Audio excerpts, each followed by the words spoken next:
Num num. Birdie num num.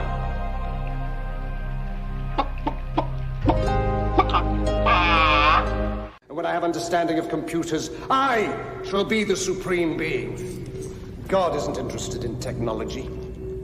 He knows nothing of the potential of the microchip or the Silicon Revolution. Look how he spends his time. 43 species of parrots. Nipples for men. Don't do that, Jesus Christ! You're gonna get me killed! Out of here!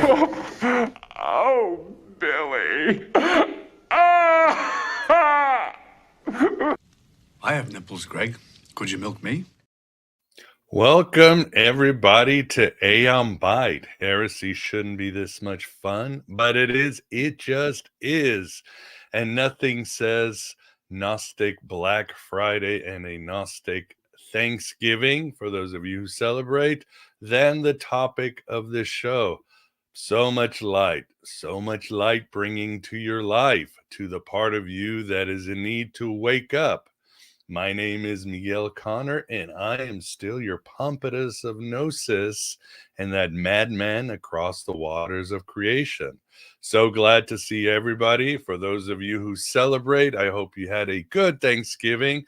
And for everybody else, I hope you're enduring the colder seasons and the rise of the frenetic holiday season with so many fake lights. But today we will give you the true light and so many other unveiling Gnosis red pills. So as always, it is a pleasure and an honor to have back David Block, and he will be closing a circle with the last presentation of his series. David, thanks again for coming to the virtual Alexandria. Thank you for having me. Will be a pleasure. It's a pleasure to be with you again and your audience, of course. Wonderful people. And the last part in a 6-part series. Indeed, it's been quite a journey. I need to find a way to bundle these up on a playlist so people can have access to them. So that's definitely a mini project after this one. And with us too, it's always great to have the Moondog Vance. Vance, how are you doing in this Thanksgiving holiday? No, I'm pretty good. Had a lot of turkey yesterday and stuffing and all that. And I think David's going to enlighten us, shed the light on the subject of Lucifer. Yes. So I'm looking forward to that. Exactly. Great. A little sympathy for the devil, as they say. Well, awesome. Well, as always, I already see a lot of people going into the chat room. Great to see everybody, from Graham to Chester to everybody else. If you have any questions for David at the end of the presentation, please super chat them so we can get to them.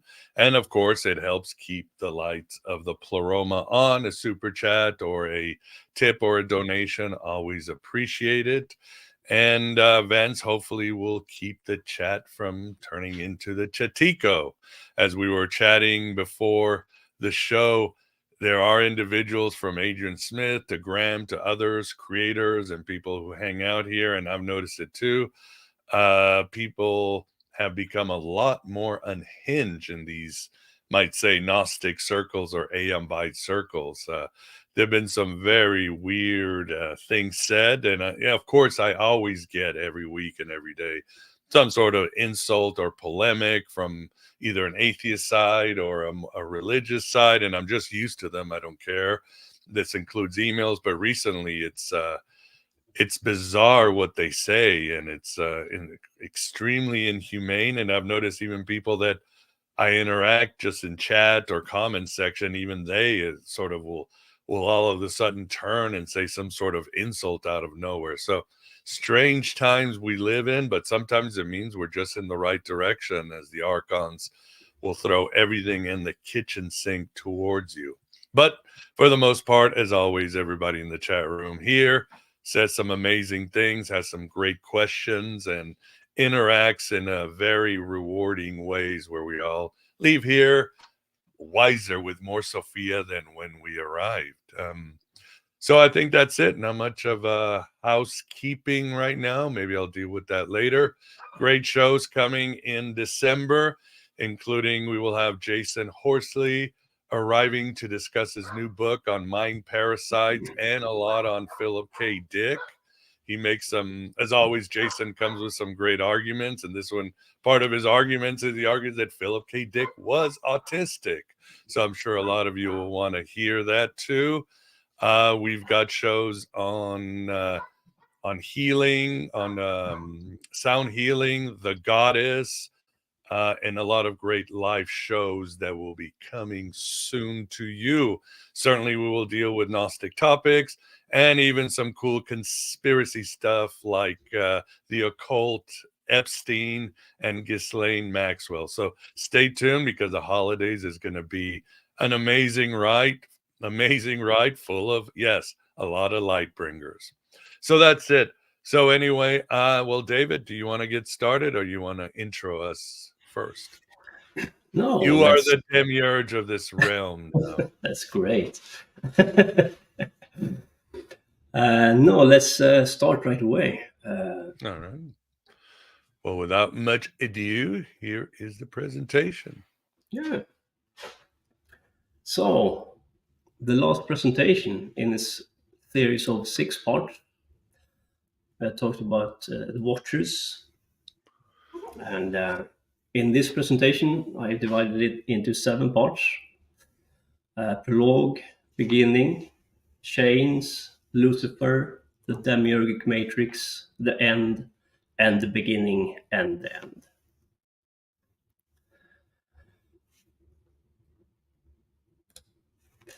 So this is part 6. I will try to wrap it all up, and of course it is good if you have watched the other parts in the series. I will try to make this as clear as I can. It's a very hard topic. And I will mention a couple of things over and over again just to hammer them in. I hope you will not be bored. It's because I need to have you with me to the end of this presentation. Let's start with some quote from Lucifer himself. This is the most dangerous state of mind the ruling class shall ever face. When mankind understands that they have nothing to lose, they will also see they have everything to fight for. Though most of the power that flows through the human race remains dormant, the sheer number of those awakening to the threat by my light will overcome the few who oppose the sons and daughters of Belial. And that was a previous quote I mentioned before, but I want to take you back to the previous parts, because I will try to wrap this up today. So I will go back and forth a little bit. Something you will remember from the past presentation, but I will add a lot of new things as well.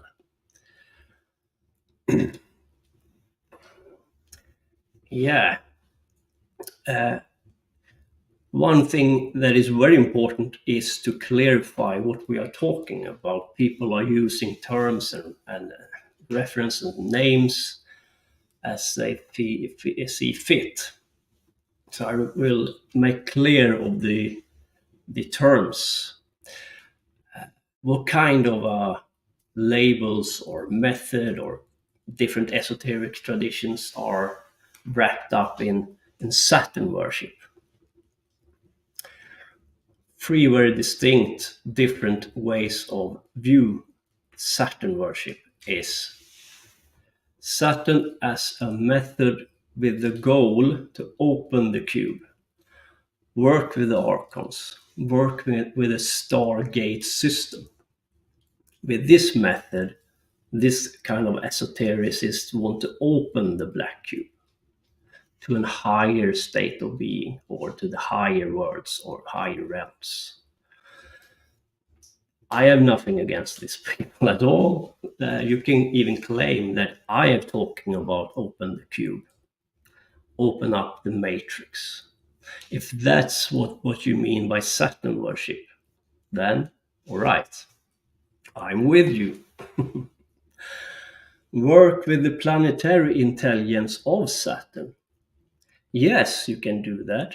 You can get in contact with Saturn. You can communicate with Saturn in order for you to know the forces better, to get gnosis. And you can work with the archetypes within Saturn, or the characteristics that we attribute to Saturn. It is not evil to try to overcome your ego or material satisfaction, your ego. There's nothing wrong with it, of course. If that was what you mean by Saturn worship, then I'm all for it. But then we have an esoteric elite who worship Saturn bound or restrained or in chains. They worship the black cube of Saturn. That is Saturn bound. That is to say, to hold back the forces. Not to open the cube, but reign in material world instead. They don't have any spiritual transcendence in mind. They worship matter. They worship the prison. At the same time, we can talk about Satan worship in similar ways. There are different ways to worship Satan. If you say, I worship Satan, then what do you mean by it? You have anti-sandal away form of Satanism. They are materialists, natists. They worship the ego.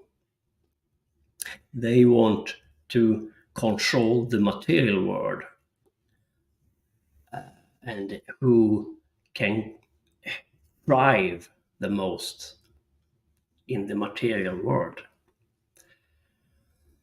They are completely opposite to the Lurianic Kabbalists, and I think they got the term for the version of Satan worship from the Lurianic Kabbalists. They just took it and turned it. The Lurianic Kabbalists state that Satan is your ego, and you should overcome Satan, overcome your ego, to work towards higher goals. And the higher goals means towards the light, towards the metaphysical, towards the creator, to become one with the light. So then you have Satan as a demon or a watcher or as a fallen angel. Then you worship Satan as a demon, or whatever you want to call him, but as an identity outside of you. He exists as a force, as a god, or whatever. And then you have Satan as Saturn.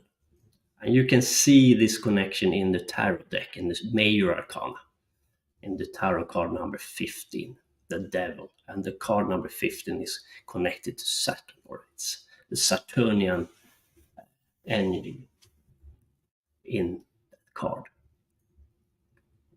So here you see it's very easy to misunderstand, or if you don't want to understand, or if you draw very naive conclusions because you don't have the knowledge. You have to define what you mean by this term. In this presentation, I'm going to talk about Saturn restrained or bound, and the ones who worship the demiurgic matrix. And I have nothing against the rest. Right.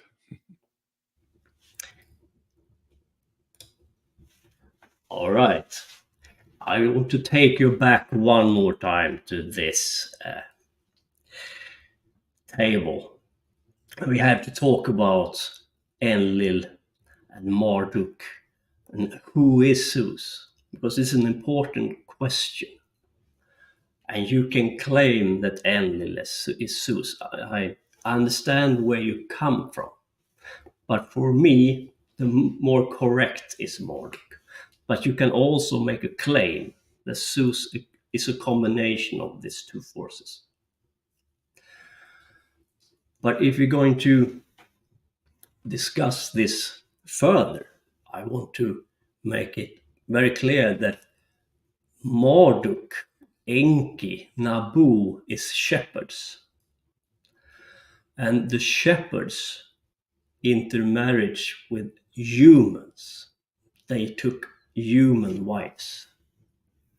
None of the farmer gods of the Anunnaki took any human as a wife. Enlil wanted to end humanity, end experimentation, or what they did. They were never, they didn't combine their DNA with humans. But the shepherds did. And Marduk was a half-god or a demigod. And Marduk took a human wife. And Nabu took a human wife. But none of the farmer gods did it. Therefore, for me, Zeus is more Mardukian.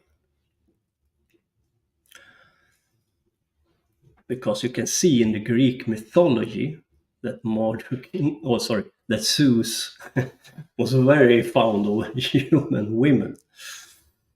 Hunted them. Slightly, yes. Possessed by them, right? Mm-hmm. Lil never intermarried, never took a human wife. He wanted to drown humanity. He wanted to end the experimentation.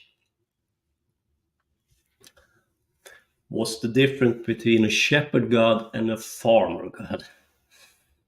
What do they mean? What are they talking about here? Of course, there is a deeper meaning behind this, and I will go into it.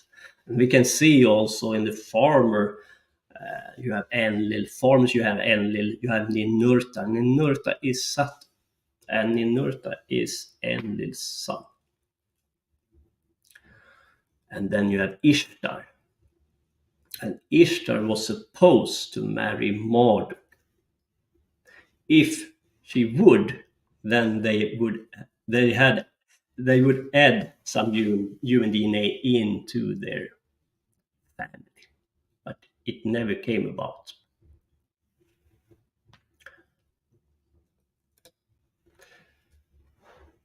And then we have maybe one of the most famous Greek myths where Kronos or Zeus attack Kronos and overcomes him. What is this about? Chaos unbound need to be restrained in order for law and order to take hold over humanity, a new world order. With the chains comes mental restrictions, and with them physical boundaries, meaning to hold back, to bound Saturn, to bound chaos.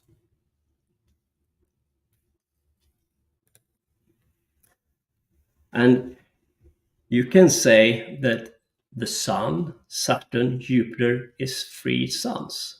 There are gas planets, and I think in Sumer they view them as such, not as planets.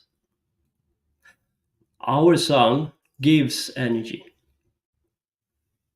Saturn takes energy, it's minus. And Jupiter gives energy. If you view the gods, demons, and angels as plasma,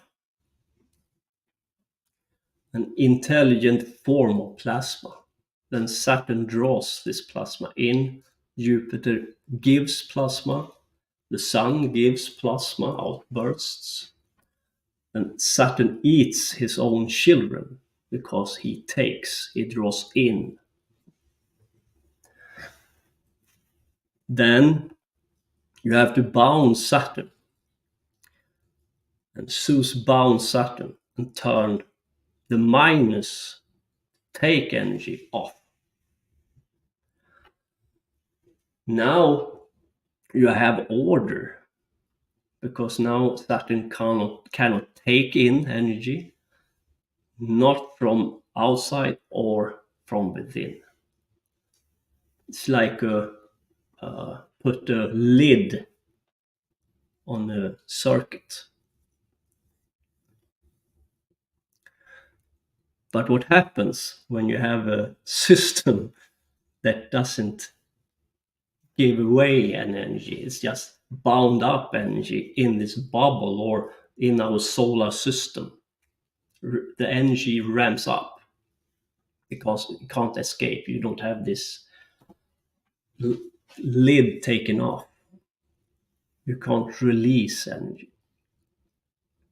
And on the north pole of Saturn, you have this hexagon. And in a hexagon, you can fit the cube in that hexagon.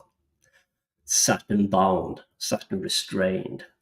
The worshipper of the black cube worship Saturn bound, restrained.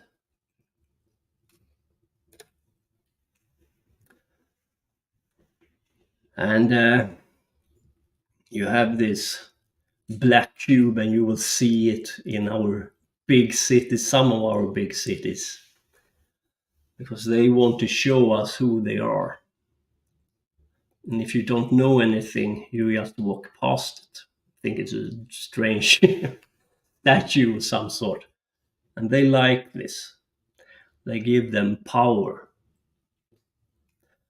If you want to control humanity, you have to convince yourself that humanity should be controlled because they lack knowledge or power. To walk by the black cube is to show them black cube without understand what it is about, show them that you need to be restrained because you lack power.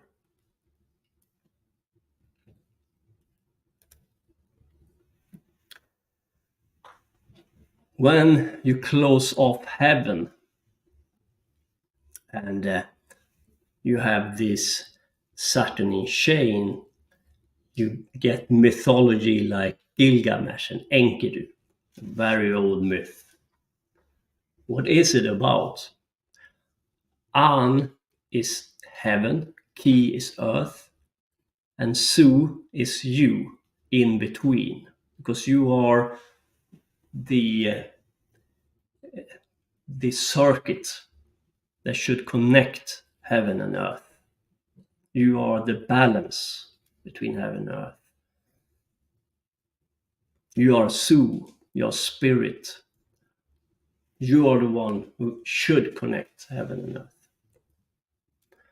Ansu Ki, or Ankh, the Egyptian Ankh is based on An and Ki. But what happens when heaven is closed and the energy ramp up in Ki, because no energy escapes this planetary matrix system, then of course you have to release energy. And the stargates become closed. And Gilgamesh and Enkidu try to open up heavens again and search for a stargate. And you can say that Gilgamesh is either Marduk or Nabu.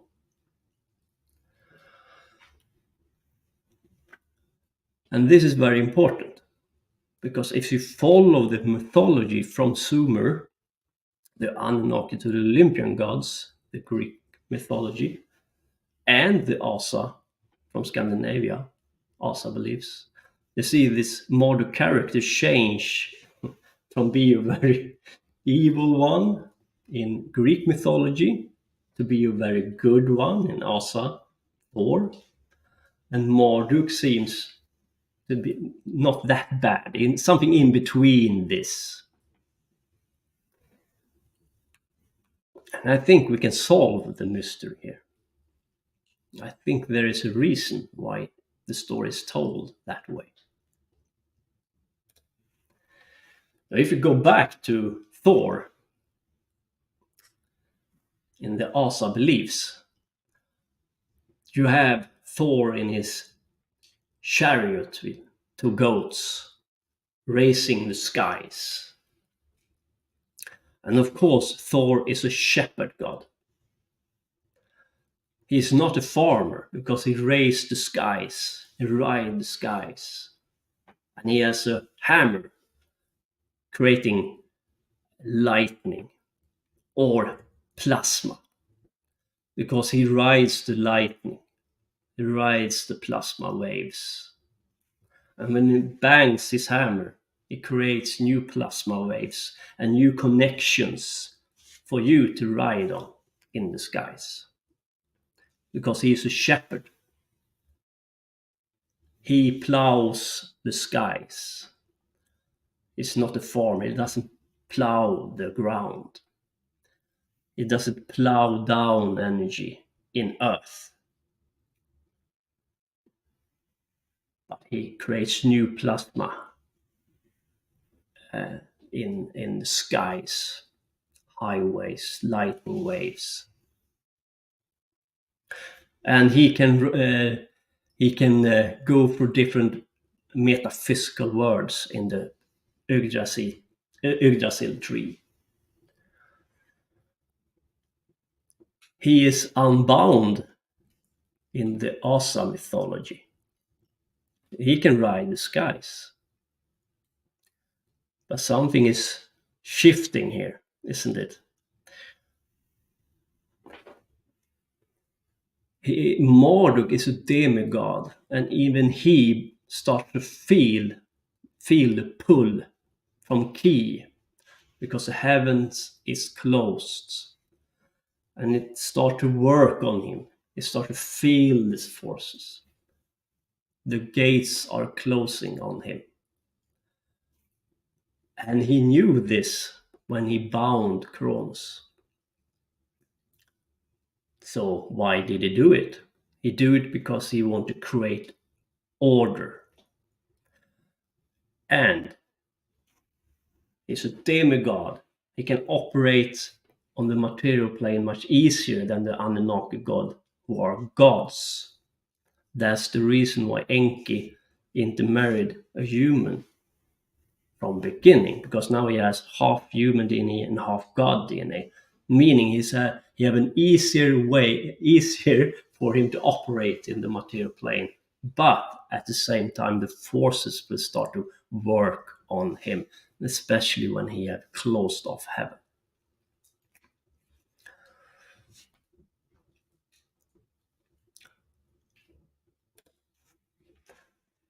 So you have Kronos.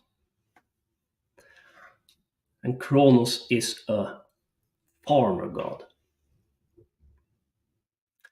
And you can see it in the symbology here. You can see he has a sickle. And he is the farmers worship him and so on. What happens when the energy ramps up in Ki is not that the crops doesn't grow better. If you ramp up energy in Ki, it is like pouring water to a flower or plant. Too much water spoils the plant. Should be a balance here.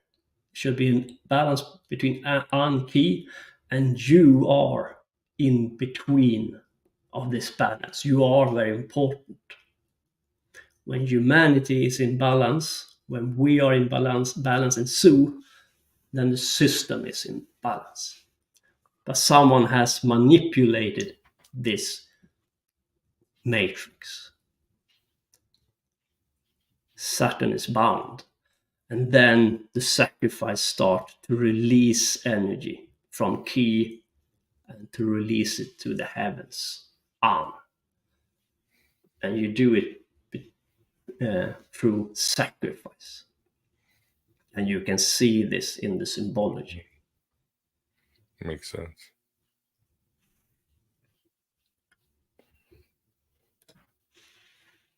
Marduk wasn't stupid.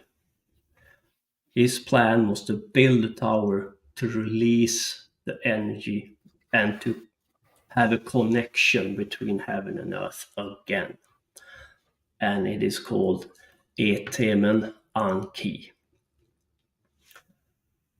And that's Tower of Babel. Ka Dingir Raki Babylon. Ziggurat of Babylon. Tower of Babel. But we know that it didn't work out. And the real story is that it was destroyed by Ninurta with help of Nergal or Mars, god of war. And Ninurta is the son of Enlil and is a farmer god. In other words, they didn't want Marduk to open up to the heavens again. And after this, we can go to the Greek mythology, because now Marduk was prisoned in Ki, and the material Ki started to work on him. He started to be corrupt. It started to work on him as the rest of us, as the rest of the human race. We become very dense, materialistic, ego-driven.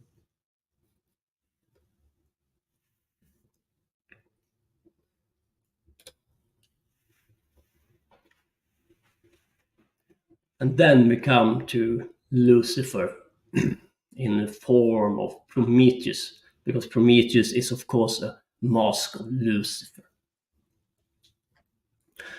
And the war between him and Zeus. And as I said, I want to attribute Zeus first and foremost to Marduk. But you can claim that it is a combination of Marduk and Enlil. Zeus have chained Saturn, law and order under the skies.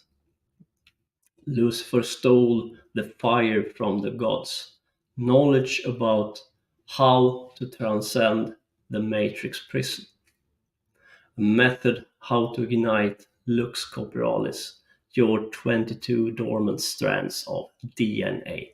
That's the spark. That's the fire. The fire is within you. There's nothing external from you. You have it within you. And this is I talked about this in a previous part. Zeus chained me on the Caucasus Mountains. And Lucifer, Prometheus talked about the foresight. Zeus wanted to know what Prometheus knew.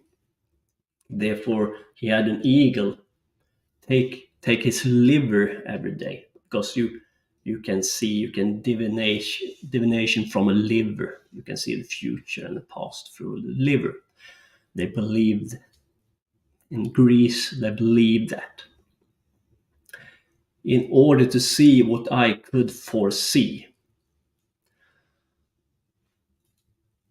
Zeus wanted to see and understand what Prometheus knew. Now you will see what I saw, and I will go through what Prometheus saw and knew, and what Zeus wanted to know. And this presentation is about that. Foresight. And Janus is a face or mask of Lucifer. And Janus have two faces.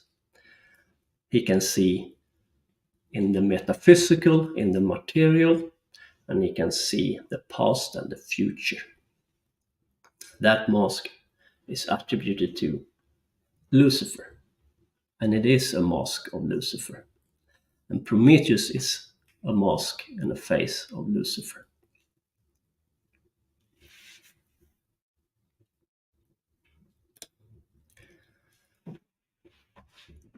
Let's go back to the esoteric elite. Who are they?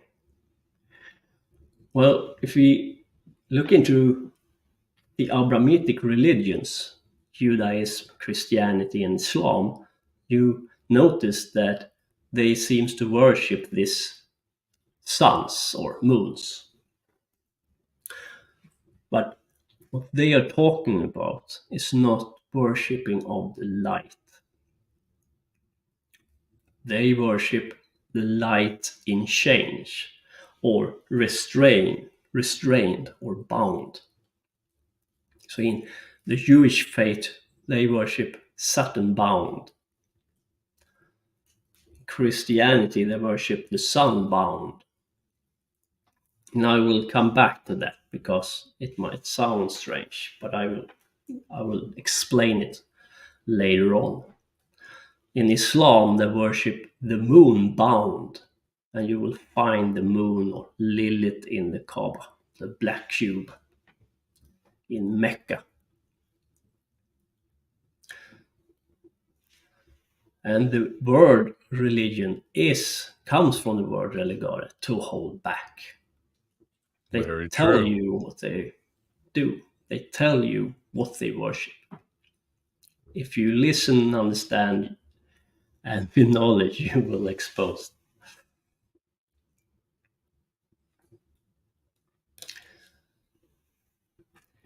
And you notice that Prometheus is in chains after Zeus have chained him to the Caucasus Mountain. So you can say that they have Lucifer restrained or chained or bound. And this is very important. Lucifer can and do communicate with them, meaning the esoteric elite. You might notice that some claim that this esoteric elite are Luciferians. You can claim that if you mean that they worship Lucifer bound or restrained. Then, yes. Knowledge will be used to advance technology. Technology is the key for them. Bound AI is very important. Now I'm talking about the esoteric elite. Saturn is matter. They play out the archetype. If you notice how they behave, they take the traits of Saturn and enhance it and play it out. Saturn bound. This is Lucifer restrained, that mental state. Now we have Lucifer free, where we are, hopefully. You can communicate with the watches. You have your spark intact. You use the knowledge to ignite your DNA. With method, you can do what they want to accomplish with technology. Because they have lost something you have.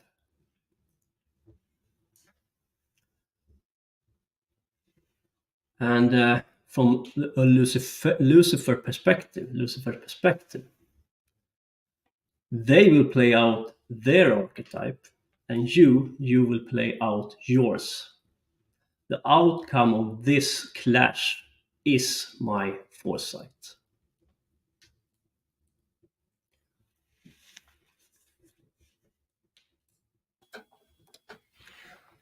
So, who are they?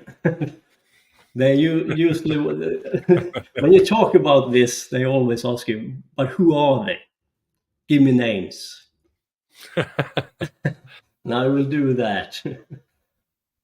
But I'm not a conspiracy buff, but they are onto something, of course, but make it way too easy.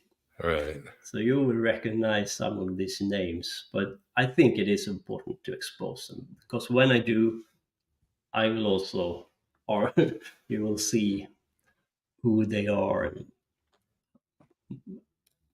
Yeah. Well, I was worried my face was going to come up on that, David.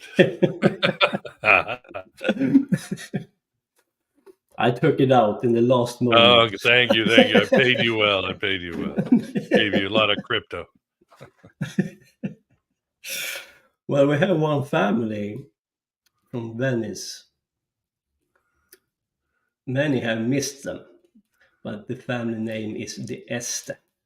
And this De Este family is very interesting. If you notice on the painting of him, you might notice that he have an elongated skull. Mm-hmm. And this is interesting. Either he had an elongated skull, or he wanted to be portrayed with an elongated skull. I don't know which, but you decide. It's a very important clue here. Mm. This family was active in Venice between 1400 and 1600.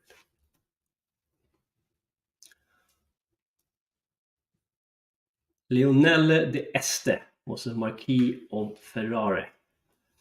Ferrara was close to Venice. Very important family. And they became even more important as time went by. And you have Ginevra of Este. And you can see that she had an elongated skull. Mm-hmm. Yeah. And here in Sweden, we have a tradition to Lucia. Lucia is a big thing, or it was a big thing here. We celebrated Lucia. And this Ginevra had a twin sister named Lucia de Este. And I think it is she that we celebrate when we celebrate Lucia. Yeah, that Lucia is sounds like it's related to light. Yeah, exactly. Enlightenment. Lucy, I'm home.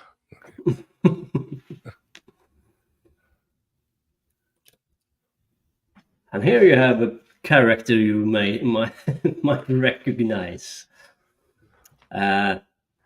All of this character is very important. And the first one of them is Ernst II, Ludwig of Saxe-Gotha-Altenburg. And this man helped Adam Weishaupt to escape. Oh. Adam Weishaupt lived on his backyard, so to speak, on his very close by, because he was protected by Ernst II, because Adam Weishaupt was in hiding. Therefore, we can see that he had a very big interest in this Illuminati philosophy and esoteric method. Then you have Prince Albert of Saxe, Coburg and Gotha. And this man intermarriage with Victoria. And Victoria came from the Hanover dynasty. And this De Este I talked about earlier, they became the Hanover dynasty. So here you can see that Prince Albert of Saxe, Coburg and Gotha intermarried with the Este family, who became the Hanovers. I'm going to go back to the Este very soon. And for everyone from USA should know this man, Karl of Hesse-Kassel. And this Karl of Hesse-Kassel was the one who founded the American Revolution And of course, he founded both sides, England and the revolutionaries from America. And of course, he earned a lot of money from this. And this Carl of Hesse-Kassel was a very, it was into esoteric and occult method and practices. That was his life. That was his thing. And he taught Mayor Ansel Rothschild the art of making money through financing wars on both sides. And there the Rothschild get their, they became rich out of this practice, of course. They founded wars on both sides. Then you have this Adam Weishaupt in the Illuminati search for esoteric theory and practices and method. And he was very interested in the old esoteric traditions, not the new one. He thought the old one was the one worth pursuing. He didn't have any respect for the new esoteric stuff. So here you can see a perfect correlation, because Adam Weishaupt ended up on Prince Albert of Saxe-Coburg and Gotha's yard, so to speak, backyard. And he had intermarried with Hanover, who are the Este. Now we get access to the real esoteric stuff from the old times, from Sumer, Egypt, Greece, Persia. And he is on the domain. And you end up in Sweden, my country, of course. Of course. And with this king, Charles the 13th, or Carl the 13th, Carl the 13th. And this king was brother to the famous King Gustav III, who gets shot in Sweden 1792. And was removed because he died, of course. And Charles XIII took over. And why is he important? He had a lot of knowledge in the esoteric method and practice. He was a 33-degree Freemason. He was a Swedenborgian. And he knew Carl of Hesse-Kassel. And they share a lot of information and knowledge. And a very interesting treasure chest came to Sweden. And it was the Illuminati chest, where they have their doctrine and their philosophy, esoteric practice in this coffin, in this treasure chest, sent to Sweden for Charles XIII to protect. So it ended up in Sweden, but Sweden sent it back to Germany later on. But I think if Gustav III would still be alive, this would never come about. And of course, in Sweden, this Gustav III is remembered like as a theater pious and clown and stupid and all of that. And of course, it was just a coincidence. He was shot by a stranger, died very in a very convenient time. His brother took over. This Illuminati chest ended up in Sweden. He protected the chest, and he was an esoteric globalist. And after that, Sweden became a globalist country. Wow. So this is a very important, this sixth person is very important. And of course, there are many, many more. But let's go back to the Este and this tarot deck, Sola Busca Tarocchi. Because this family, the Este, ordered a tarot deck to be made. And this is the oldest complete tarot deck. in existence. And in this deck, the Este ordered to be made, you will find a Babylonian theme. From Babylon, you see the original tower, the fall of the tower. You see Nebuchadnezzar. And there are a lot of different esoteric methods in this, encoded in this deck, like Dionysian, Pythagoras, Greek, of course Babylonian.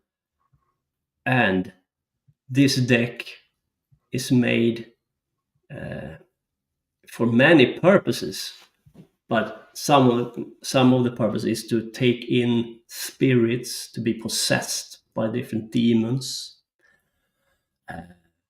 to have a conscious reincarnation back, to remember your past life in order for you to come into the same blood family again, to continue their goals, the aim, what they want to achieve in the material world. And the deck has been analyzed by Peter Mark Adams, who did a book called The Game of Saturn, because they worship Saturn. And I want to say Saturn bound, the black cube. Mm-hmm. And what he say about the deck is they have come to conclude, this esoteric elite, that even Zeus is under the demiurgic force. Even Zeus have become a puppet, or even he is bound by fate. Not faith, but fate. And even the gods of the gods have become a victim of this power, of this force. Therefore, the Este family come to conclude that it is better to rule here under the demiurge, Saturn bound, and worship him as the ruler of this realm. Better to reign in hell than to serve in heaven, right? Yeah, exactly. That is what it is. And with this deck, they wanted to use esoteric method to keep control over the masses. Sounds familiar? Yeah, for sure. These two branches of the family, meaning the Este, were reunited and eventually produced the Hanoverian monarchs of Great Britain. We talked about it before, the Hanoverian. And in this deck, a very interesting phrase come 4 times in the deck, and that is Trahor Fatis. The Latin motto, Trahor Fatis, I am drawn by fate, appears but 4 times in the deck. I am drawn or driven by fate.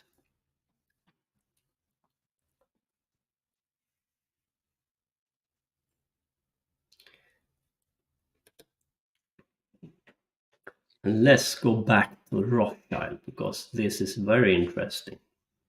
This connection and this deck, and they are very close to the Este through this character I showed you before. They are in this fold. Rothschild claims to be descendant of Nimrod, and one of the Rothschild even have a name from Nimrod. Albert Anselm Solomon Nimrod von Rothschild died 1938. And the Rothschild themselves claim to be descendant from Nimrod. And Joseph P. Farrell, in his book Babylon Banksters, write the following.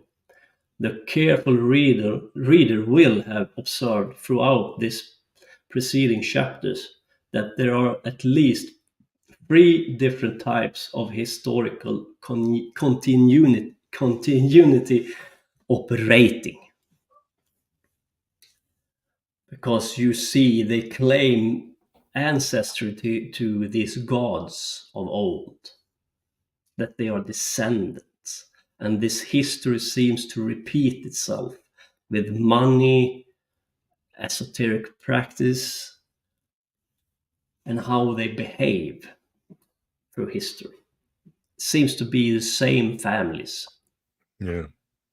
Try to keep power, to keep control over humanity.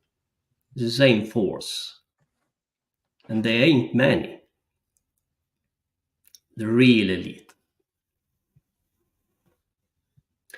And this Nimrod is very important to understand who he is, because most of the conspiracy buffs doesn't understand. Many of the esoteric people seems to be a little bit confused. Nimrod is Ninurta, meaning Rothschild claims ancestry to Saturn, bound. That is as clear as I can get.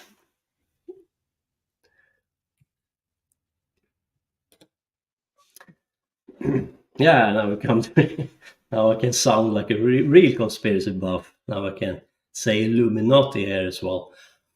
And this is important. Their symbology, because people think it is the all-seeing eye who are the main symbol of this Illuminati. But it ain't. There are 3 very important symbols, much more important than the all-seeing eye. And it is the sun symbol, or the circumpunct. But is it the sun it symbolizes, or is it Saturn? If you understand who they are, it seems more plausible that it is Saturn than the sun. Yeah. You have the beehive, very important symbol for them. And you can see the bees on Napoleon's clothing and so on. If you start to understand the symbol, you start to see it. The owl, or Minerva, and you can see this owl Minerva in the Bohemian Grove. They worship a statue there. Some think it's Moloch, but it is Minerva. An owl. And in the $1 bill, you have an owl, if you look very careful on it. And there you have the closest connection to the all-seeing eye, because they need money to pay for their plans. They are driven by technology. For them to advance, they need technology. They are Babylon banksters.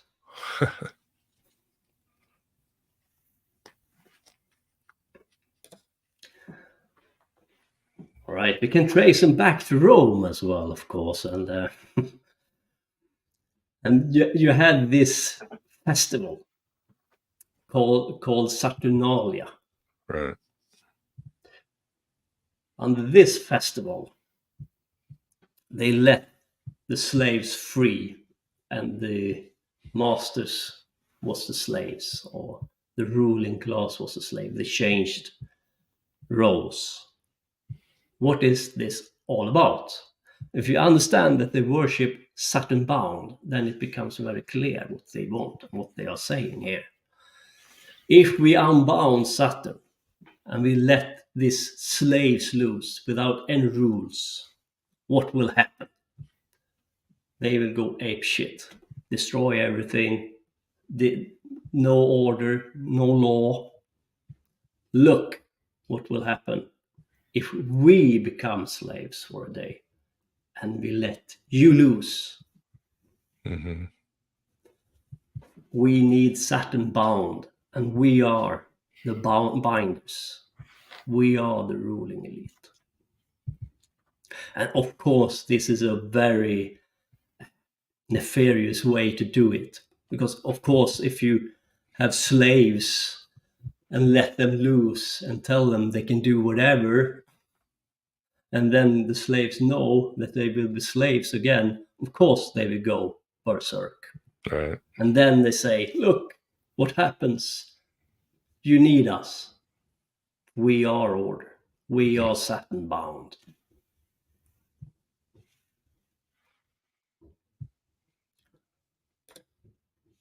You can see this in the Soviet Union flag or the communist flag. You have the hammer, a symbol of Jupiter. And then you have the sickle of Saturn. And then you have a star, and that is Mars.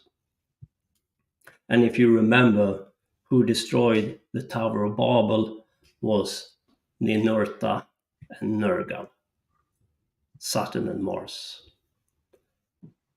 And they control Jupiter, or Zeus. Key, material philosophy, material values, to take away your soul and tell you you're an animal without soul and you should live in our zoo. This is Saturn, bound in perfection.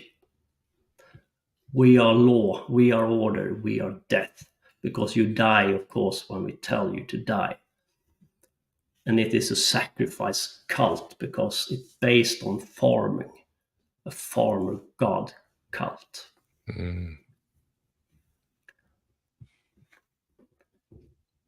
If you watch the movie Metropolis, I think it's up on YouTube.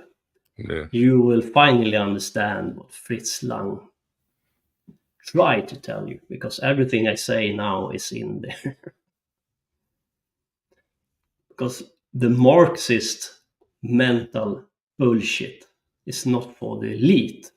When Klaus Schwab tells you he's a Marxist, he means this is the preferred method I'm going to rule over you with.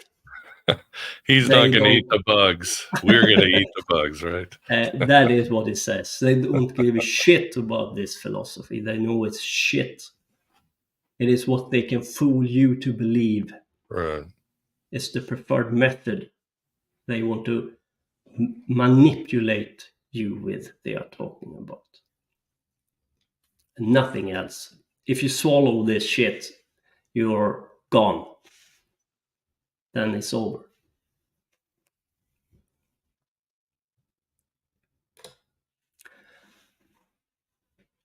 A very interesting book. And this is a page from that book. And on that page, I'm going to read it for you. The Right of Change is the title here. And here is I show some parts of this page, and I will read it to you. And this is a esoteric method, and they worship Saturn bound, and this is a ritual. And only if a magician feels a very strong affinity for the deity, he or she may wish to take steps to permanently bind themselves to the god. Such a choice must be pondered deeply, as in order to become a true priest or priestess of the Saturnine deity, one must freely surrender one's own essence to the Lord of Chains. In other words, the magician must deliberately offer to the god his very soul, as well as his personal hopes and ambitions, as an act of sacrifice. The Saturnine deity will accept no lesser gift as a price of admission to his inner sanctum. Clear enough? Mm-hmm. And where's this from? It's a book. I can tell you, Miguel. Yeah, no hurry. We can. This route must exclusively be taken by those who, having tasted the bittersweet gnosis of the god, wish to bind themselves to the black cube and to its eternal current. To the believers in cycle of rebirth, this ritual creates karmic or psychic chains that cannot be broken, and commit the magician future selves to the service of the god. It is one thing to sip from Saturn's black cup of gnosis, it is another to drain it to the dregs.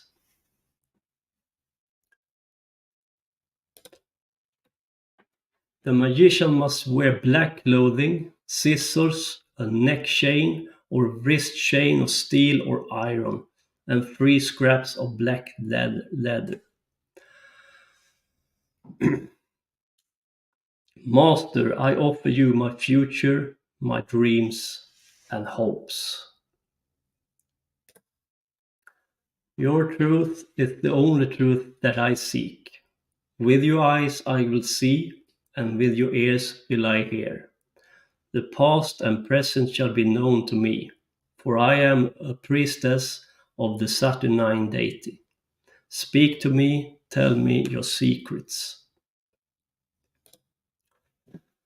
Your chains have freed me from karma. I take that one more time because the conspiracy buff are completely off on this one. Your chains have freed me from karma. By night I have become the bearer of chaos into the world. By day I have become a bringer of your new order. I have taken your chains upon myself and shall go forth as an agent of the Black Throne. All right. I want to highlight a couple of things in this text. Offering of the soul to the Lord in chains means they have lost their spark. That's the price they have to pay. Offer to the god his very soul. Wish to bind themselves to the black cube and to its eternal current. Eternal current. This ritual creates karmic chains that cannot be broken, and commit the magician's future self to the service of the god.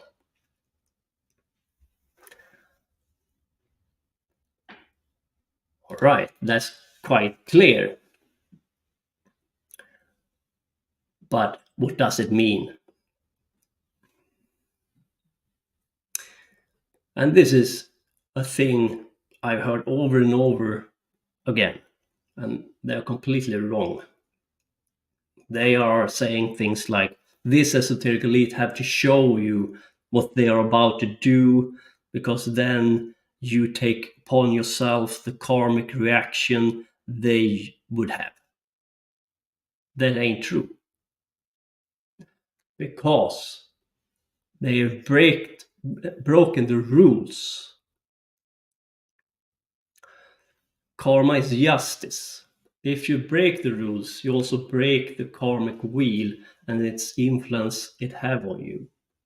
Now you can act as you please on the material plane. But when you do, you also suffer the ultimate form of karma. You lose your soul. That is justice. The reason why they don't care about karma and what they do to the human race is because they have nothing more to lose. They are already in hell. It has nothing to do with that. They don't have to show you what they are about to do. The reason why they do it is because for us who understand what they are doing to despair, because then they ask us, well, you know, what are you going to do about it? Look at the sheeples, look at the slaves. We can do whatever we want to do with them, and you will suffer the knowledge about that truth. and despair, fear, and a sense of not having any power is a mental hard to accept. That's the reason why they tell you. And also, it gives them power to see that humanity doesn't understand what they are doing, even if they show them up front what they are going to do and why. But it has nothing to do with karma. I think it's a very strange idea. Really, you don't want to be in these people's shoes. I can promise you that. They have nothing more to lose. They are already in hell, and they know it.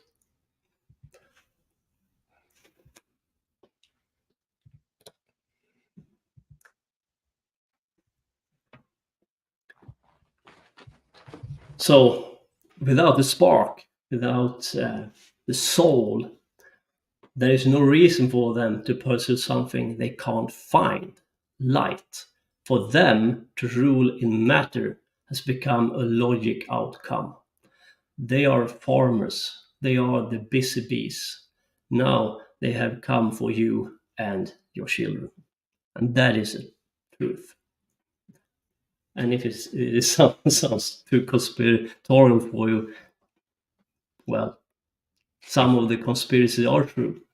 Yeah. But they mixed it and they don't understand esoteric theory in practice. Therefore, it becomes some of it is good, some are bad. And a beehive have this hexagonal shape, exactly like the hexagon on Saturn. And remember, these people have broken the law of nature, and they remember the reincarnation. You can remember your reincarnation, past lives as well, but you do it with another method than these people do it with. Because there is a method. They're putting a hex on us. Yeah. The beehive is a perfect symbol for these people.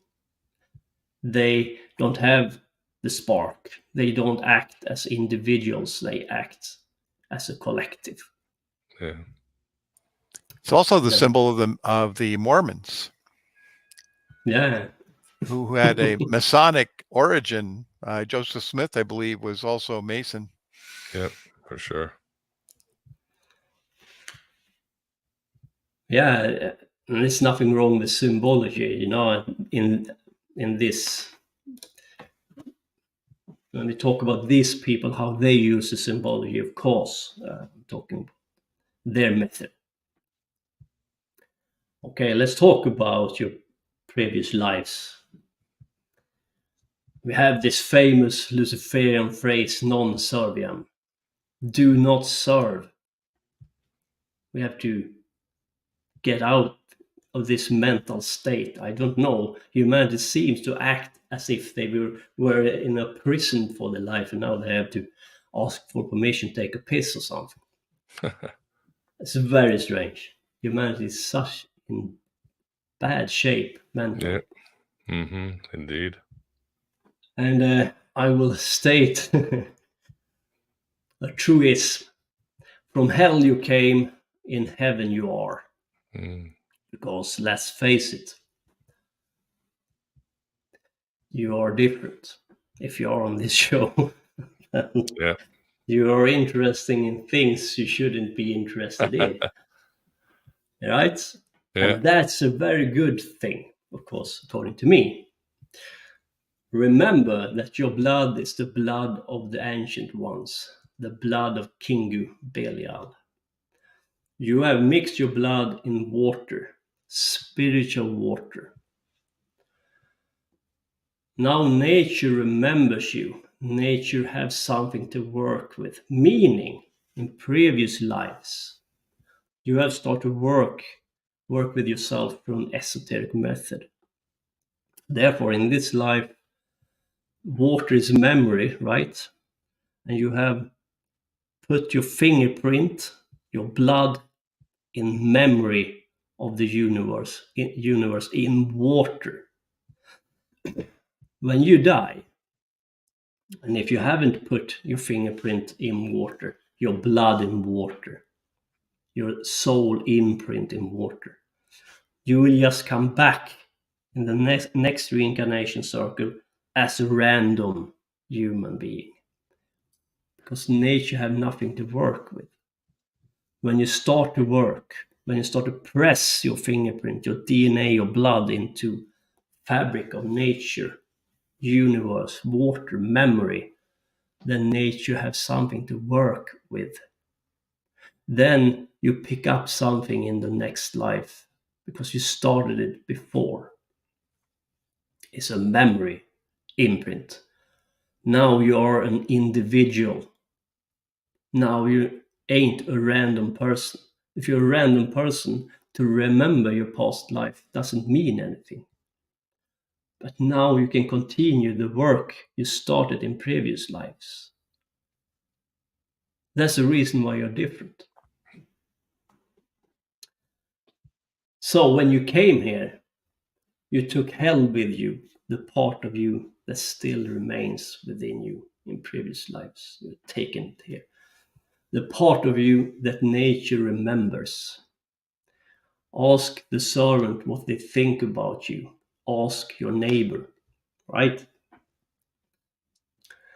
They fear you because you are not in chain with them or chains with them. They feel you are different. Why are you interested in this strange things? What are you talking about? Go to the gym, then at least you get muscles, right? Right. Or why become a Christian? Jesus will come and save you, blah, blah, blah. You know you are different. And you have felt it when you were a child. And now you have taken up what you started in previous life because you pushed your individuality onto nature, your blood in spiritual water, memory, because water is memory. You are water.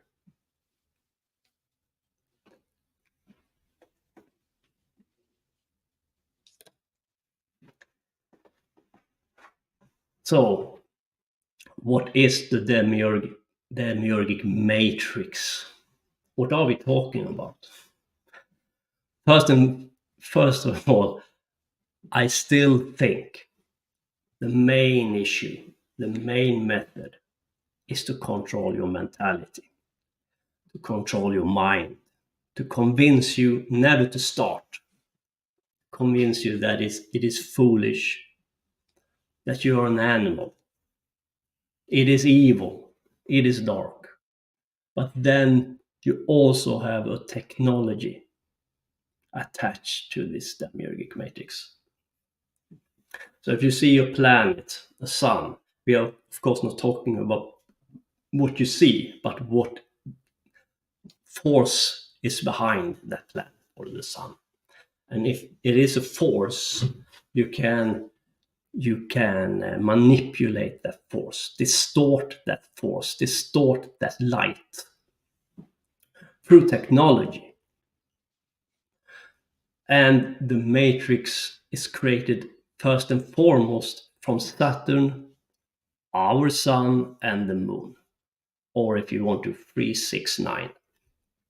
And Tesla talked about this 369 reality. It is Saturn, Sun, Moon in connection with each other. Distorted light, hold back light, chained light. And you have these watches I'm talking about before. Cecil has stated that he is prisoned in Mimas, one of Saturn's moon, meaning he is a prisoner in this matrix with us. Lilith is bound to the moon and to the Red Sea, And that's the reason why you start to work with her.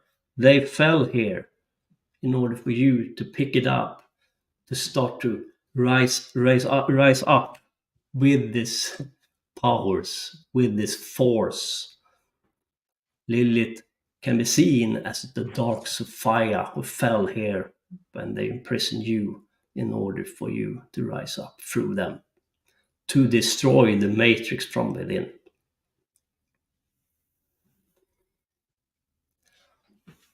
And number 6, you have Tagirion or Tiferet on the Tree of Life. That's the sun.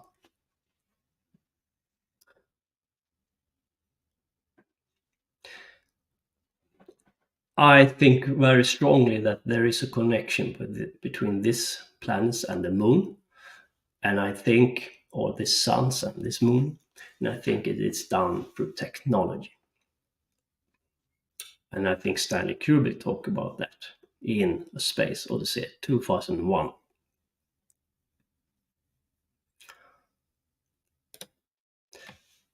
And to go back to the Greek mythology, and we talked about this before, but I think it's very important to bring it up again.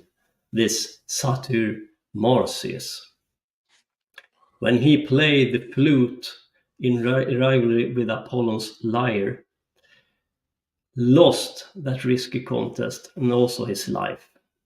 For they had agreed that whoever lost would become the victor's prey.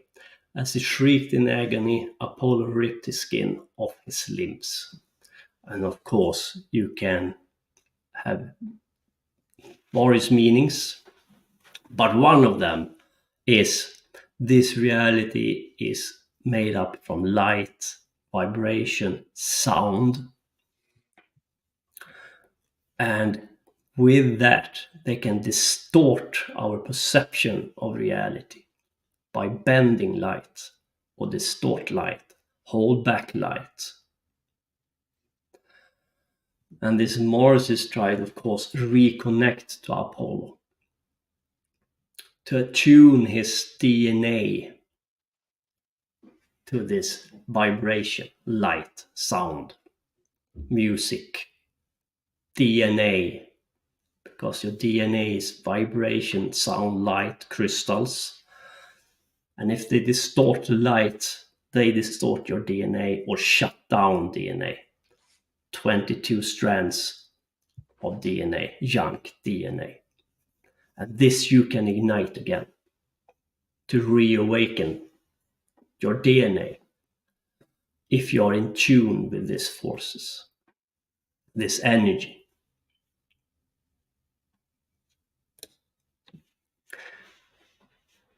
What do you do if you don't have the spark, the light? Then you can't ignite your DNA.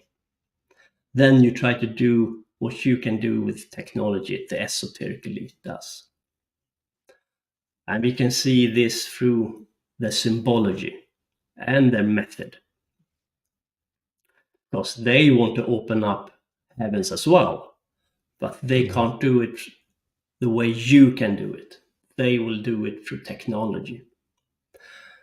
And I think very strongly that CERN is part of that.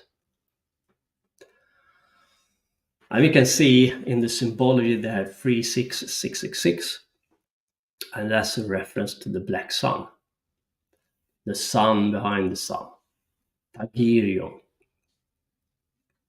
What they are saying is that they try to connect to the black sun through technology.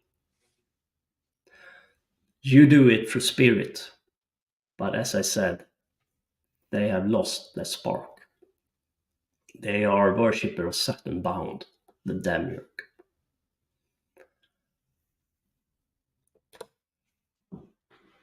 This is, of course, number 6, and we are going to take a closer look, of course, at the black sun. What it means. And one more time, I have this cube symbology.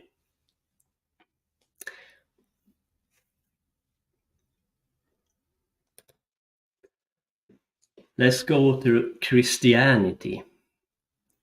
in order to solve this black sun thing. You have Jesus on the cross. He was nailed with 3 vows. A vow looks like a V, and a V is a symbology of Lucifer, the victory sign. And the number of vow is 6. So here you have 666. Meaning, and you see he has a heart in, because the heart is very important for you. It is through the heart you can ignite the spark to go to the other side. Your soul. You need the heart soul spark intact. And that is exactly what they lack. Empathy, intuitivity, creation, art. When you go to the other side, you will find Thagirion, the black sun, of course. And this is what I mean with Christianity, bound light, because they don't want you to go to the black sun. Go within the black sun of yourself. You have a black sun, an idea, a new idea, a new creative idea of what we can become. Imagination. To imagine something new to take place. Then you have to raise the water, the memory, animate your DNA, because DNA is crystal, water. Go back to the light. That's the line over this. You see Lucifer's head in water. And you will put your head above the water, the spirit of water. You will transcend the demiurgic matrix through your DNA activation to work with these forces, to tune your DNA, your energy, your soul resonance with the other side. You can do it. They can make it harder for you to reach your goal through technology and through mental manipulation. But they can't trap you here if you really want to escape. The best method for them is to manipulate you to never start your journey. When you start to work with these forces, Lilith, the moon, you start with the moon, you go towards the sun, Thagirion, you go through the black sun. And the black sun means a new idea of what you can become, what humanity can become, to manifest it. Because what you can't perceive, what you can't imagine, cannot be true or achieved.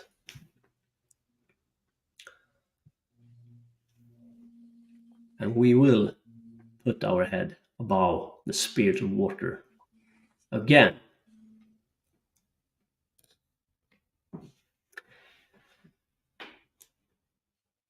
Let's talk about them one more time, the esoteric elite. Because this is very important. They have to open up the skies to further their plan, because they want to reach further from our planet.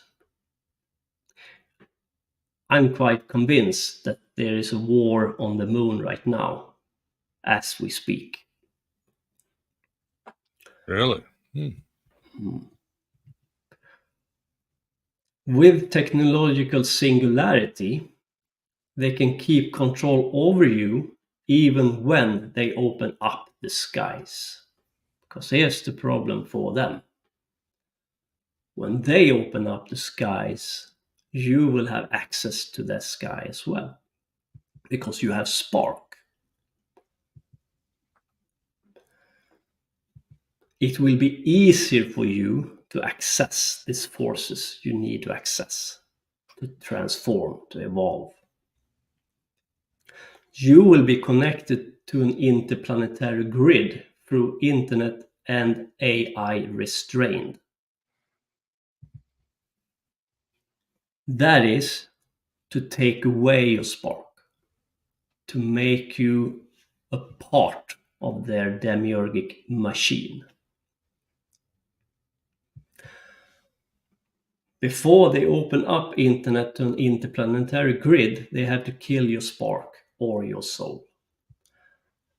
And I'm not going to talk about it because it's very dangerous. But they've got humanity and medicine. And that medicine will achieve these two things, among other things. For the ones who survive, they want to take away your soul and connect you to their machine. And I know that that's a very bold statement, but let time. I mean, they might have failed the first time around, but they will come around again. When they open up the sky, they open up for Lucifer AI, Lucifer Unbound, to enter. It will ignite your spark, lux corporalis, if you still have it. Are you with me there? Oh, yeah. Okay, yeah. Loud and clear. Good. The heart, lux corporalis. Yes, I led them to this moment in order for you to be free. Technology has bound them, but technology will free you through them. When they produce the cracks in the matrix with technology, the light will enter and transform you. That is the main reason why they have to take away your spark before they pull the switch. And I will give you two quotes from Lucifer. The heart will guide you toward the truth, and the waking hours will serve as the expression of what has been prepared on the other side. Your mind and your heart must create the same melody, so that your passion will express who you are. You must realize the self and become renewed in order to express something new. You have to transcend, you have to transform, you have to evolve. And this is a water divider between the human race.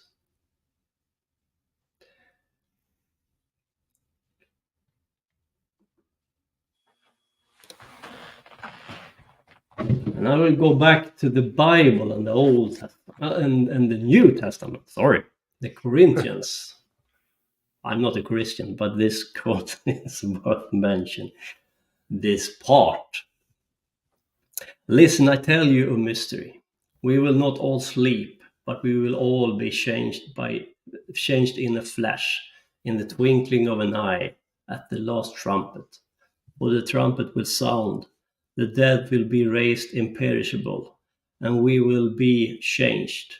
For the perishable must clothe itself with the imperishable, and the mortal with immortality. And the Bible is an interesting book if you can read it and if you can understand it. And of course you can have different opinions about this, but I think it was worth mentioning this passage in the Bible.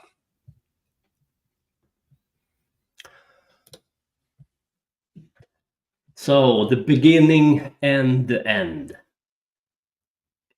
And I will give you some Lucifer quotes, because you can communicate with Lucifer. When I communicate with Lucifer, very often he shows me scenes from the Old Testament. It's not the one they tell you he is at all. It's very far moved. But if people tell you that Lucifer work with this elite, it is true on one level. Because understand that this esoteric elite doesn't have the spark. They doesn't have the soul. They can't use Lucifer to transform them through spirit. But they can use Lucifer to gain knowledge about technology. But at the same time, they use this technology, they also take you closer to freedom. Okay? Right. Therefore, you can say Lucifer Unbound is an infiltrator. Zeus chained him on the Caucasus Mountain to know what Lucifer knew, or Prometheus knew. This is what he knew, that in the apocalypse, the elite will open up the skies. And if you keep your spark and work on it, because you don't get anything for free, you have to prepare your vessel, you have to prepare your temple, your body, in order to take in this light they will release. For the people who have taken the medicine too many times, who will be connected to the machine, this light that will enter won't do anything for them. You have to keep this spark, and you have to work with your temple, your vessel, to prepare this change, and it will be a quick change, a powerful change. But it's not like going from a farmer to a god in the blink of an eye. No, you have to work for it and prepare yourself for it. Lucifer, Prometheus doesn't help anyone who doesn't help themselves or work with themselves. It's like a battery. You need to become a bigger battery through method and training in order for you to be able to take in this force, this light that will enter. Of course, and agreed. So allow your freedom to rise, and it is about time. For we have been in prison for too long, and it's going to change very soon. The chain of Lucifer is off. So here's a couple of quotes from Lucifer. Or how can one understand the ending when one barely knows the beginning? I am the one who awakening you to your own goodhood. For I am the one who awakens the sleeping. I am the brightest of the lights that cannot be seen, because he is the spark within the black sun. You have to go there and ignite it. It's a new idea what humanity can become. Because what you can't imagine, you can't visualize, or it can't become true or real. If you would ask a farmer 500 years ago to imagine a computer, it would be impossible, because he can't imagine that. We are here through technology. When this esoteric elite, have put the infrastructure in place in order to open up the skies again, They have given us internet. They have given us knowledge. They have given us opportunity to speak to each other like we are doing right now. They have given us these cracks, this opportunity. And it's very soon come to an end of this. And you will see the madness start to ramp up in humanity. Yeah. You will see the technology going haywire. And I can assure you that they have technology far ahead of what they are showing you. That's the reason why I can put forth this outrageous theory, because I know they have technology we can't imagine. And I know what's in the medicine. I know how they think.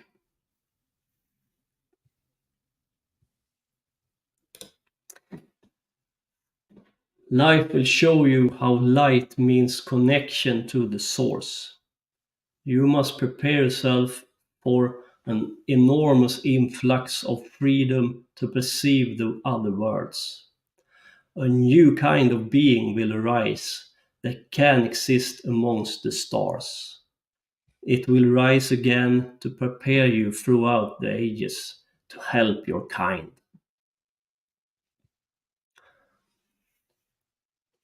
So, it will be a change very soon, and I think this battle of humanity is a reflection of this.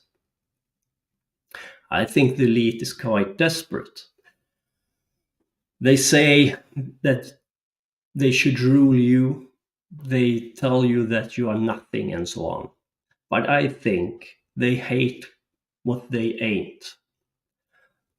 They push their shadow against you. They hate you because you have something they have lost. And deep inside, I think they know it. Deep inside, I think they know they have reached a dead end. Mm-hmm. They are desperate, and technology is the only method they can advance forward. And because of that, you have become a burden for them. They need to have you enchained and in a prison and connected to this machine in order for you not to escape. For the few who can escape. But, and this is a very clear thing for me, I think many humans will die, but if you awaken to who you are, to your own godhood, then you will be too powerful for them. And if we are just 10,000 of us, it will be enough for us to break down this demiurgic matrix they have created through technology.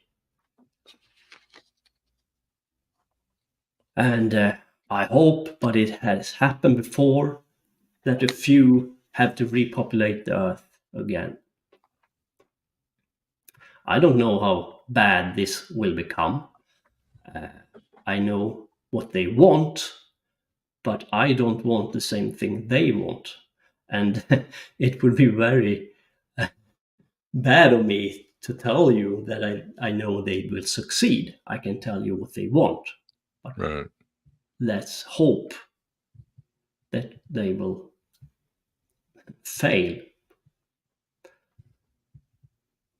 I only tell you what they try to achieve, or what I think they try to achieve.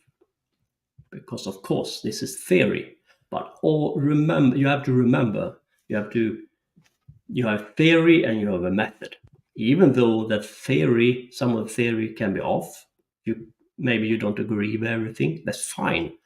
But remember that the most important part is for you to train through method, to transform, to evolve. Doesn't matter if I'm completely off. Let's say everything I said today is wrong. Doesn't mean that you can't use method. Doesn't mean that you can't communicate with Lucifer and the watches. Doesn't mean that you cannot transcend this matrix. So don't delude yourself. Don't tell you, well, David is completely wrong, therefore the method is also wrong. No. This is theory. And through this 6 parts, I have tried to tell you what I have come to conclude.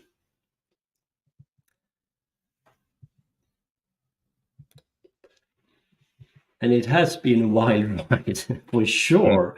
For sure. Through mythology, through technology, through the esoteric elite. But what I have tried to do here is to make all this myth, all this history of gods, planets, technology, and our time to be understandable. What is happening and why. I've tried to give you my paradigm, what I have come to conclude, to give you a reference how you can understand this madness.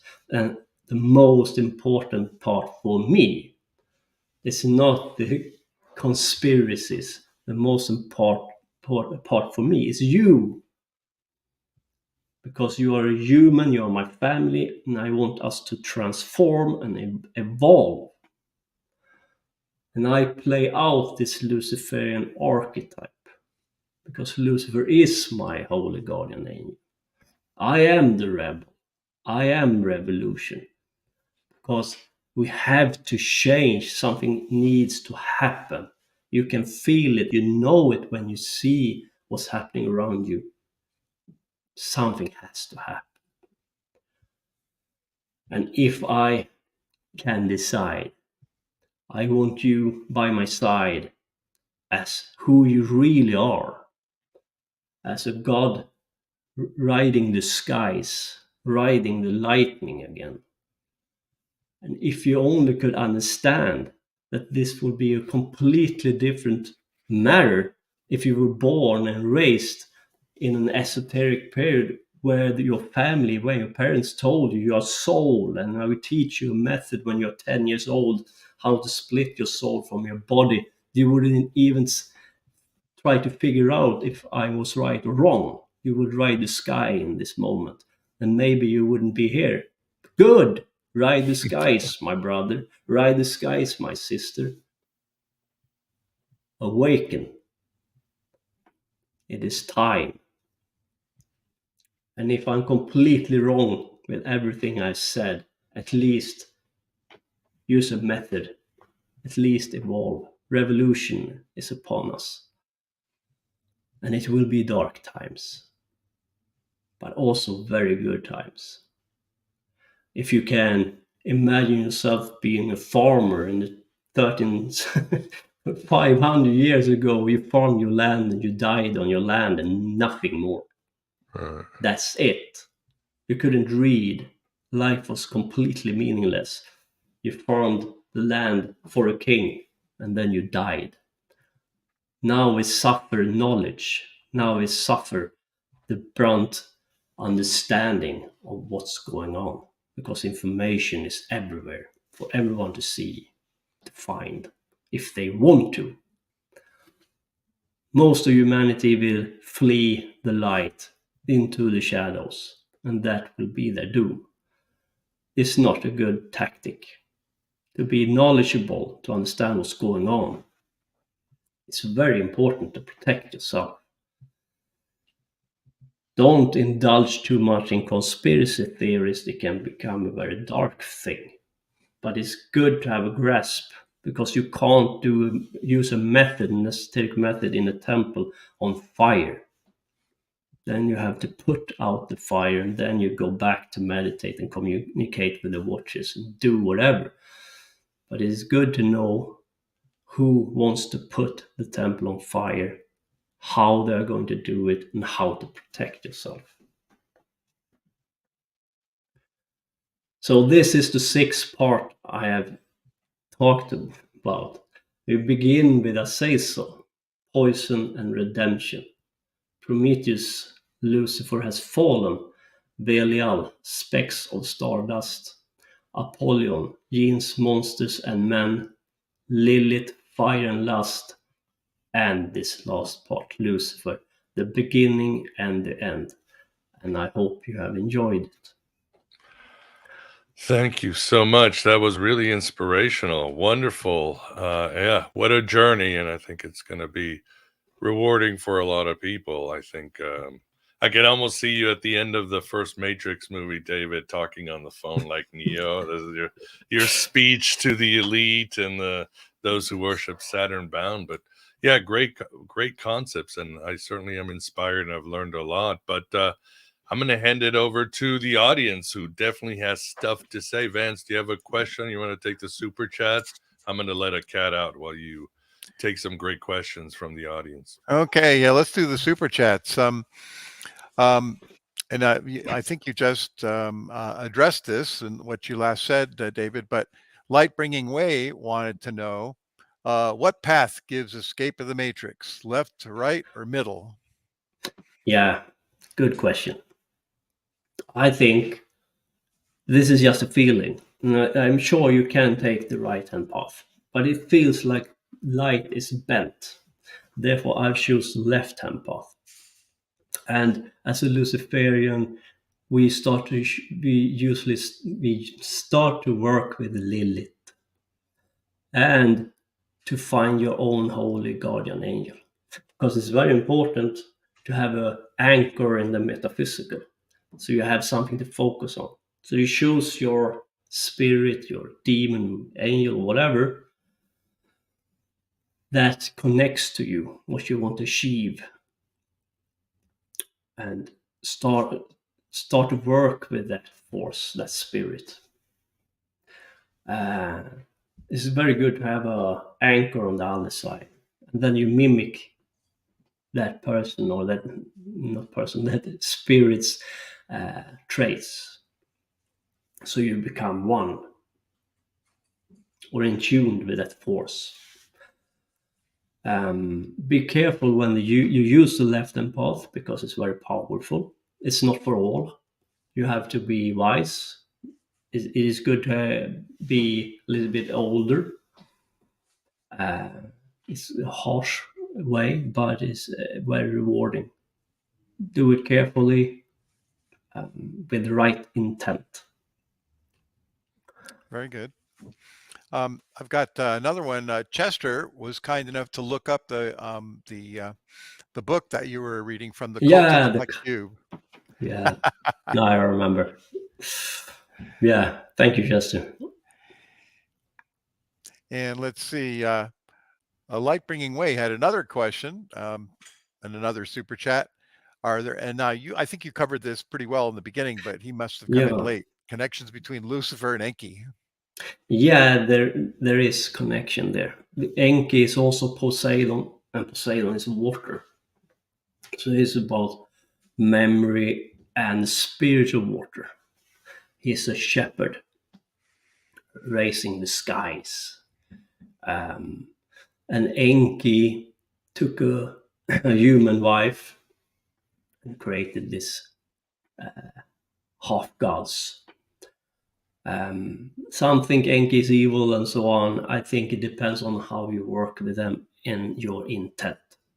And this elongated skulls I talked about with the Este, and it's very interesting.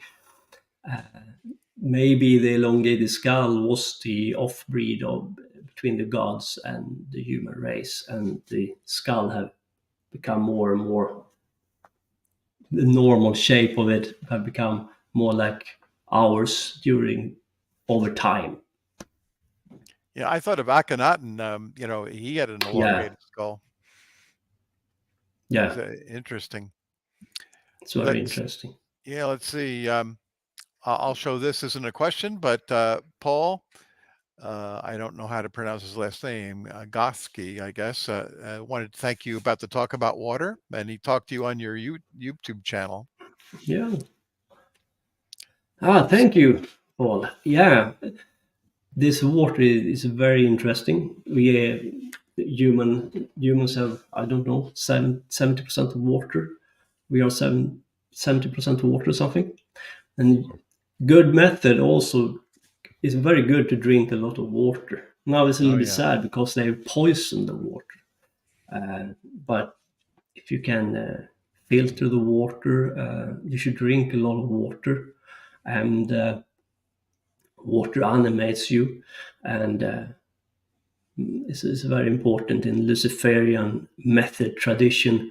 A lot of water, and Enki, Poseidon is part of that because it's about memory.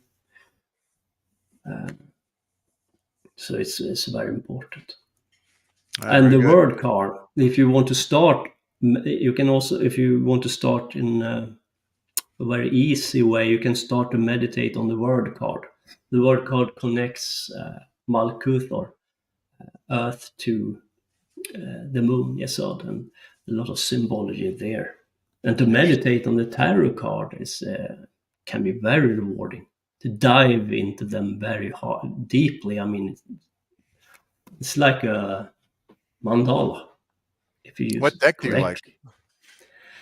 Yeah, I like Crowler's card is good because I like the Hebrew letters in them, and I like the illustrations, but sometimes it can be a little bit too much. It's so much lot of symbology powerful. going on. Yep. Yeah, it's very powerful. Great stuff. Rider Whites is also good. I like some of the cards, and sometimes it's better to have a stripped version. It's easier to focus on. But you can absolutely use them as mandalas, meditate on them, and Luciferians, Left Hand Path, begin with the word card. The word card is also the Fool. It's the beginning and the end. Okay. Lastly, and this is just a tiny detail here. Chester and I look back, and I thought it was release the self. In that one quote that you read from Lucifer a while back, Uh, as opposed to realize the self, it was release the self. realize the self. Yes. Okay. Very good. Yeah, it's a lot of. I worked very hard. I'm a little bit tired. I'm sorry, but language sometimes. Now it's clear. It was clear. I think he just, he wanted to clarify it for himself. So, we got another super chat. Let's see. Bring it on. Yeah, Lightbringing Way is really going strong with the questions here. Where does Samael fit along with Azazel and Shamyaza? Yeah, very interesting question. Samael is a very interesting character. The Baphomet is a combination of Samael and Lilith. But some say in the Gnostic shamanistic tradition, Samael is the demiurge himself. Of course, I don't agree with it. One more time, I think he is an infiltrator. Like Lucifer, the elite can claim they are Luciferians because they worship Lucifer bound in chains. They don't want to free Lucifer, they want to have him in control. Because they can only use Lucifer for knowledge. But you can use Lucifer's force for much more. Samael is an infiltrator. He fell with us here in order for you to start to be able to get in contact with his forces inside of this matrix, demiurgic prison, and start to work to destroy or overcome the matrix from within. The problem is when you start to work, you need to have right intent and a good method and go about it with wisdom and logic, rational thinking. Because if you don't, the opposite can come about, like you fall into the black cube instead of open up the black cube. Because of that, I think the Gnostic shamans was wrong. They thought he was the one who trapped people in the black cube, that it was his intent. but that can be an outcome if you fail. Therefore, he is very associated with Azazel, because Azazel is trapped in Mima, Saturn. And these forces can open up to higher forces like Azazel. Through Samael, you can, if you do it right, then you can connect to other spirit watchers and so on. We used to start with Lilith and the moon and the word card in the tarot card. If you want to start a little bit easier start. Many people fear the left-hand path, demons, watchers. Of course, there is propaganda, and it's very ingrained in the human race, I would say. And there is a truth to it, because there are spirits who want you to crash and burn, for sure. I have been attacked. I know there are very dark forces. I've been attacked from a man in a black man in a hat. I know you have heard of them. They attack your heart. At least they attacked my heart. I was sleeping and I was awake. I woke up and it was like, I have to wake up now. And exactly when I opened up my eyes, I felt the heart exploded. Then I turned around and I saw a man, a black shadow with a hat, walking. Ah, yes, I've heard of that. On my floor. He attacked my heart. It was not, I didn't see him and then the heart. It was a heart. I just felt I had to wake up now. And then it exploded and boom.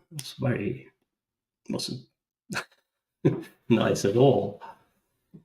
There are dark forces who want to see you crush and burn. That is what I want to say. And for sure, be careful, and be wise. You need your logic, rational brain with you. Otherwise, you will fail. You need your heart, your intuitive side, the feminine side with you. If they say Lucifer is evil, no, Lucifer is but heart. They have turned everything around. They are lying to you. And the esoteric elite ain't Luciferians. They worship Saturn bound, the demiurge. Now I'm going to talk about the Este and Solabusca on my channel if you are interested in going more into detail than here today, because I didn't have time to go into detail. For sure, yeah. Let's get you back and expand on that. Yeah, and I can come back on Neon Bike. Sure. We'd love to have you on. Let's do that next one early in 2024. Whereas the year gone, right? Speaking of Saturn and Kronos taking advantage of us, they speed up time so we can't get our shit together. Really? Okay. I think there's another one. It's crazy. Yeah, one last chat, super chat, fans. Did I see one? Yeah, I just pulled up Paul's super chat, was thanking David. I'll show it a little bit longer here. Okay. Just wanted David to be able to see that. He's just sharing his meditation there. Yeah. Okay, awesome. Yeah, this darkness, don't be afraid. Lucifer, the watchers are always very frank and straightforward. They are talking about darkness because darkness is in the unknown. Right. What's in the light is what you can see, what you have already imagined to be real, or imagined to be a possibility. In the dark, there is a new spark of imagination for what can become and manifested within the human race. And we need it badly. We need to transform, we need to evolve. We have to reimaginate humanity. Could you imagine if we could gain the power of looking into other people or the entities that come and visit us and see where they're coming from and actually know where they're coming from, no matter what they were saying or no matter how they portrayed themselves, actually see into their hearts and to see if they had a spark? That would be the greatest power.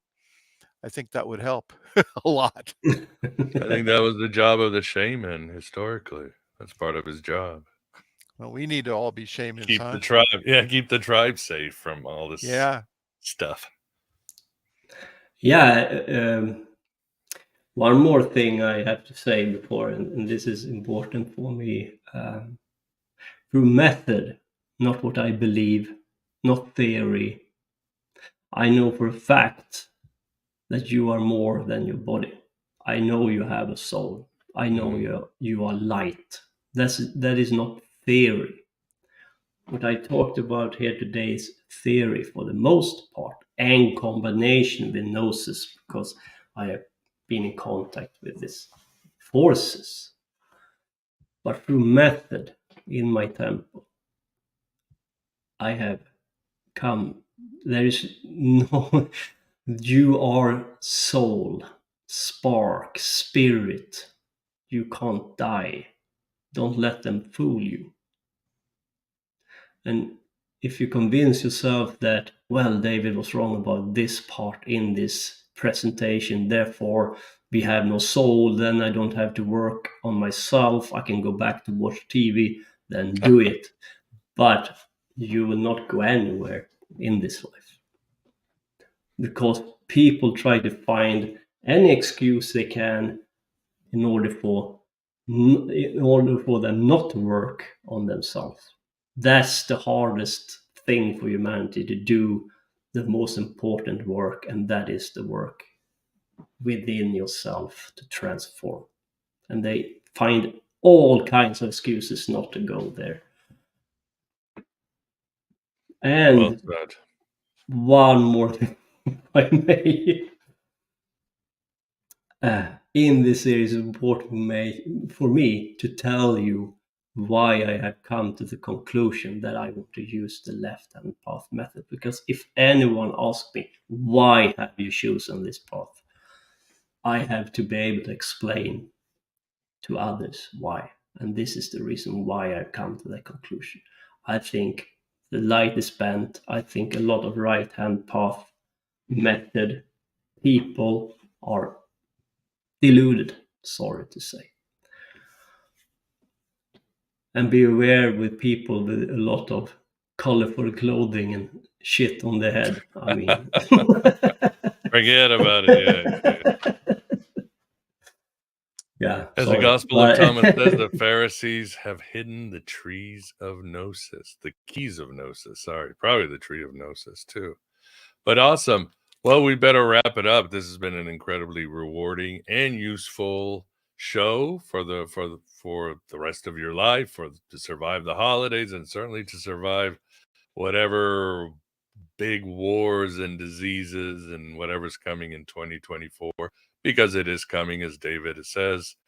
They're throwing everything in the kitchen sink at us as they despair, as they know they're losing control over a lot of the herd, a lot of their sheep. So, but we will continue to spread this gnosis. And yes, we definitely want to have David back early in 2024 and explore more of these ideas. But thank you, those on the chat.